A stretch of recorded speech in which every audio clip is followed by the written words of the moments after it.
Can I have your attention, please?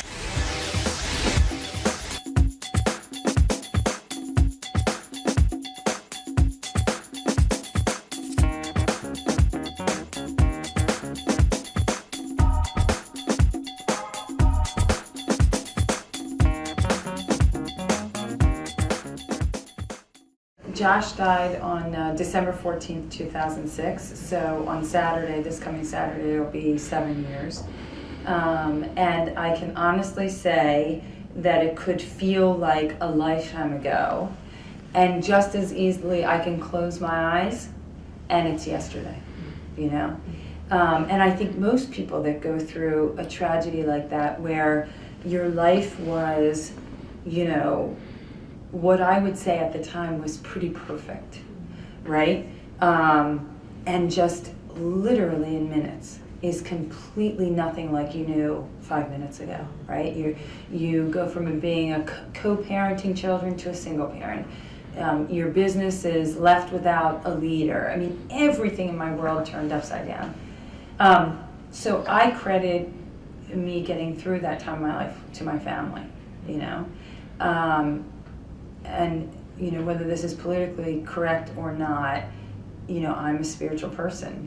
You know, I have a power greater than myself, that I believe in the power of prayer. And I'll say two things about that. Is one, that there were so many people in that first year that would walk up to me. I mean, Josh, you know, it was on ESPN. It was, you know, he was a you know, a big fish in the small pond of Delaware builders, and his family was well known. And then it was tragic because he was 42 and had 3 kids, and people knew the story. And then my family, because of the restaurant business at the beach, is well known. And so there was a lot of grief. And more I'd see people and they'd say, "We're praying for you." Yeah, "We're praying for you." And, or somebody would shoot me a note and say, you know, "You're in my prayers." And this is going to sound hokey, but, you know, at times I think the only thing that got me through my day were the prayers of others. Now, could I prove it? No. Do I believe it? Yes. And I think that first year, the advice I would give to someone else is to be easy on yourself. Yeah, I'm tough. I want to feel something. I want to get through it. Well, how do I get through it, you know? I was a long distance runner, and the way I would run a marathon is, you know, you think about the finish line. And in grief, there is no finish line, you know? There is no, I'm going to get to that place. I think, you know, you have days where it's like a wave. The grief is like a wave. You feel it in your stomach, and it comes up, and it takes over everything, you know, everything. So what I would try to do is focus on the here and now, right? So God chose for me to live and for Josh to die. I don't understand that. I know that he lived a beautiful life, you know, a fulfilled,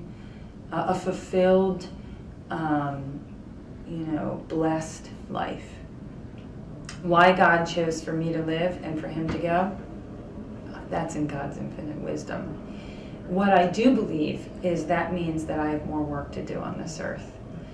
And so I have put a lot of, you know, what I do next in that thought. Like, so you're here, Michelle. So who are you going to be to the world?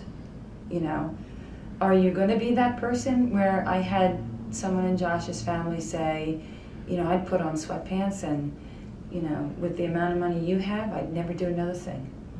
And I thought to myself, God, what an awful thing.